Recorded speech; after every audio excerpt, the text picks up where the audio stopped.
Hi, I'm DanielleO, and thanks for clicking this video. And I will be making a video on interesting Black anime characters. Okay, a little bit about me if this is your first time. Currently, I've been watching a whole lot of anime, so this is all I talk about and all I think about. Because these shows are so great. So I'm just like gonna make a bunch of videos and talking about them, and this is just another one of them. So enjoy.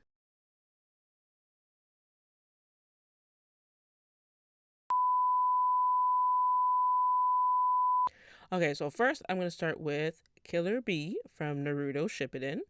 He was a funny character. I think he's the type of character that is meant for comedic relief. I think Killer B is goofy as hell, especially with his raps because they're not that good. They're funny, but they're not good at all. He was very helpful teaching Naruto how to build a relationship with the tailed beast that he has inside him. And Naruto's is specifically the nine-tailed beast, and Killer B had the eight-tailed. So he knew what he was doing. So he's like, "Yo, hook me up," and hook him up. He did. I do love how he has like a very carefree attitude. He's always around to keep everybody cool, calm, and bring everybody back to their senses once in a while. So that's Killer B from Naruto Shippuden. My favorite line is when he says, "Fool, you fool." When he calls people a fool, because it just sounds funny. Killer B for the win. Yeah, yeah. All right, all right, all right. Next, we got Muhammad Avdol in JoJo's Bizarre Adventures, specifically in the Stardust Crusaders arc. I mean, his name's Muhammad Avdol, but they just ended up calling him Avdol all the time, so I'm gonna just call him Avdol too. My boy Avdol was out here saving his friends' lives a little bit too much, in my opinion. Especially his one friend, Polinoff. I think I said it right. It's been a while. But anyways, Polinoff, he was hella annoying. And Avdol is always like, the voice of reasons, like, hold up, what are you doing? Think about it. Stop in your tracks, sir, before you get killed. And, always putting him in the line of fire. He was an interesting character to me because he was part of the main cast in the Stardust Crusaders arc because they're ruling as a team. And man, he just looked cool. He got the gold chain, his hair was cool. And listen, we love a black character that is there for a long time. I mean, if you already know what happened to him, then you know what happened to him. But he was there for a good minute, and I appreciate that. Okay, yeah, he was always helpful, and he's a G. My nigga Abdal. Okay. Now we have from the Promised Neverland, Sister Crone, or is it Sister Crony? Crone? It's sister. It's our Sister Crone. Listen, this is a great show. And Sister Crone is an interesting character, but in terms of the visuals and her personality and how she came off in the show, it was too menacing for me. I thought they did her a little dirty. I mean, they did give us her backstory where they showed, where she started and how she got to where she is now. But I was like, damn, they didn't have to do her like that. It was too much for me. She is an antagonist in this show, but you feel sorry for her when we get the full information. I mean, I wish they drew her better. They drew her in a way that at times it was like a caricature of, the times when they weren't really drawing black people proper. Her features were kind of over exaggerated sometimes. I don't want to say it is what it is, but it could do better. You could do better. In terms of Sister Crone as a character, there's levels to why she is the way she is, and I really think it was great that we got to see a bit of her backstory versus like never knowing any antagonist's backstory. It just was a little bit off-putting seeing her like that, but the show's still great. You should see it if you haven't seen it already. Anyways, don't hate on Sister Crone. I mean, the drawing could be better, but don't hate on her, okay? All right, moving on to Canary from Hunter x Hunter. She's working as like an apprentice to become a butler for the Zoljic for Killua's family. Yeah, they're a family of assassins, but they still need people to work for them in their big old house that's on a big old mountain that who knows, I don't remember how long it takes to get there, but it takes a while. So her job is to stop anybody who hasn't been invited to the home from coming onto the property if they weren't invited. She was to beat their ass until they went away. But for Gon, he had a goal of finding his friend Killua and, being like, yo, what's up? And, hanging out and doing whatever they wanted to do. I don't remember specifically what they wanted to do. But this is when we were first introduced to her. And, she was doing her job. She said, sir, you cannot come by. And she beat him up, or she beat him, but he kept going. Unfortunately, she had to beat him multiple times because he kept trying to pass the line that she drew. Gon really wanted to see his friend. And Canary had a soft spot for Killua because, she looked at him like a friend and pretty much, felt sorry for him. After she beat Gon many times because that was her job, she eventually is just like, all right, I see that you're really his friend and you really want to see him, so let me hook you up. So she's just like, all right, go through, but hey, do it at your own risk. Anyways, yeah, I loved her hair. She looked so cute. It wasn't permed or nothing.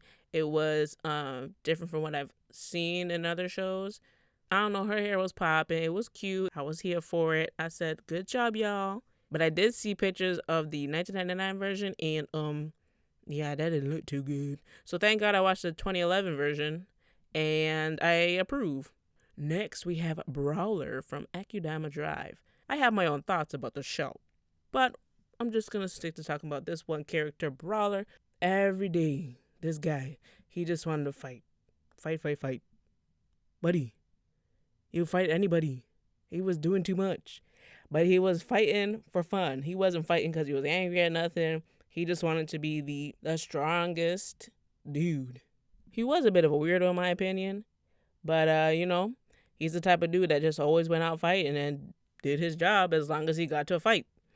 I wanted to make a joke, but I think that would kind of be a spoiler. But just know, he loves to fight. Brawler for the win. So we got another baddie. Dorothy from the Great Pretenders. Wait, is it Great Pretender or Great Pretenders? Pretender. Oh.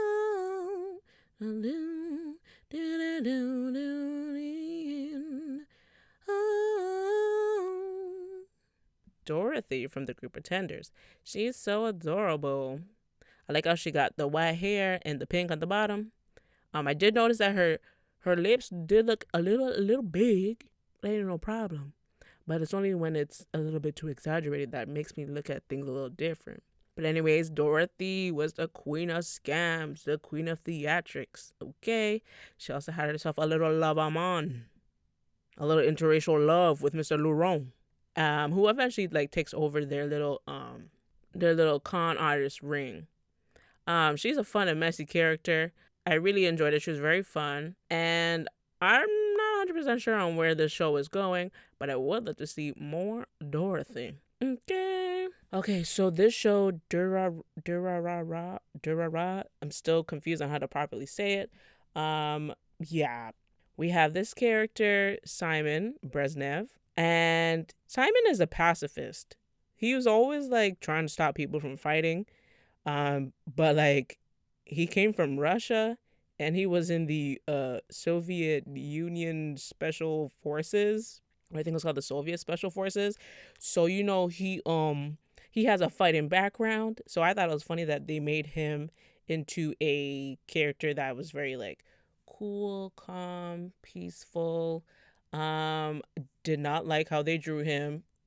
It, as you can see, what is going on with those lips? Why did they have to make his lips like that? They didn't have to do that. But yeah, he was always trying to stop people from fighting and telling them to come to a sushi shop that he opened with his partner from back in the Soviet Special Forces. And yeah, their restaurant was called Russia Sushi. Nice, sweet character. Very peaceful. Love that. Character design is a no for me. They could have done better. And lastly, we have Cowboy Bebop and Miss Coffee, who is a bounty hunter. She pops up in episode 17. And of course, I know it's episode 17 because this is the episode where it was mostly, they had the most black characters popping up left, right, and center. Clearly, Miss Coffee makes you think of women from blaxploitation films and all that stuff. Like, look at that afro. Look at her outfit. The bosom is accentuated. She's looking like a fine woman who doesn't take shit from anybody. And we love to see that.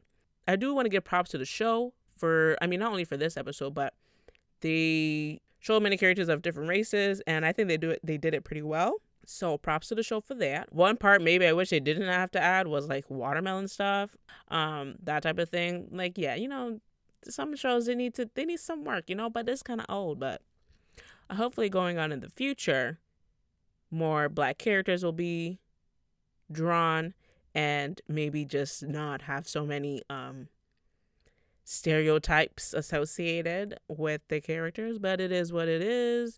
Hopefully people change. Hopefully people get more educated and know that there are stereotypes that need to be left alone. Okay? So you've made it to the end of my video on interesting Black anime characters. If you liked it, click the like button. Subscribe. Subscribe for more anime related content. Comment below if you have a character that you find interesting, and let me know which show they're from so that I can go and watch them, because the list is still growing. And yeah, this thing, I don't know when my list will ever stop. Probably not. I want you to tell me how many more Black anime characters are out there so I can watch the shows and do another video on more interesting Black anime characters. Okay? Because I'm rooting for everybody Black. And you should too. Just saying. So subscribe. Follow me at IamDanielleO. And I'll see you in another video. Okay. Bye. Talk to you later. Toodly doo.